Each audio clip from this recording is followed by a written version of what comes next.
வங்கதேசம் விவகாரம் தொடர்பாக டெல்லியில் அனைத்துக் கட்சி கூட்டத்திற்கு மத்திய அரசு அழைப்பு விடுத்துள்ளது. வங்கதேசத்தில் நடைபெற்று வரும் அரசியல் நெருக்கடி தொடர்பாக அனைத்துக் கட்சி கூட்டம் டெல்லியில் இன்று காலை நடைபெறுகிறது. இந்த கூட்டத்தில் மத்திய அமைச்சர்கள் ராஜ்நாத் சிங், அமித்ஷா, ஜெய்சங்கர், கிரண் ரிஜிஜு உள்ளிட்டோர் பங்கேற்கின்றனர். வெளியுறவுத்துறை அமைச்சர் ஜெய்சங்கர் வங்கதேச விவகாரம் குறித்து விரிவாக அனைத்துக் கட்சி தலைவர்களிடம் எடுத்துரைக்க உள்ளார்.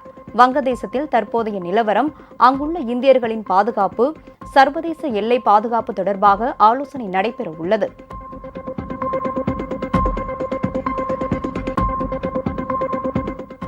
வங்கதேசத்தில் ஏற்பட்டுள்ள அரசியல் சூழ்நிலையால் இந்திய வங்கதேச எல்லையில் பாதுகாப்பு அதிகரிக்கப்பட்டுள்ளது.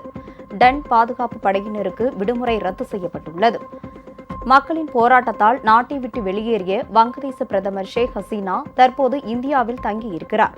அவர் இங்கிலாந்தில் அடைக்கலம் கோர இருப்பதாக தகவல் வெளியாகியிருக்கிறது.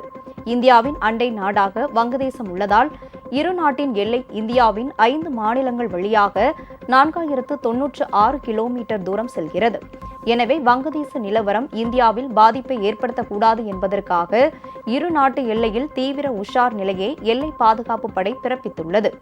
மேலும் பாதுகாப்பு படையினருக்கு விடுமுறையும் ரத்து செய்யப்பட்டுள்ளது. வங்கதேசத்திற்கு இந்தியாவில் இருந்து விமானம் மற்றும் ரயில் சேவைகள் நிறுத்தப்பட்டுள்ளதால் இரு நாட்டிற்கு இடையேயான வர்த்தகம் பாதிக்கப்பட்டுள்ளது. உங்கள் ராஜ் நியூஸ் தொலைக்காட்சியில் திங்கள் முதல் வெள்ளி வரை தினந்தோறும் பிற்பகல் 2 மணிக்கு உங்கள் பகுதியில் உள்ள குறைகளை நேரலையில் தெரிவிக்கும் புகார் பெட்டி நிகழ்ச்சி. பங்கு பெறுங்கள், பயனடையுங்கள், காணத் தவறாதீர்கள்.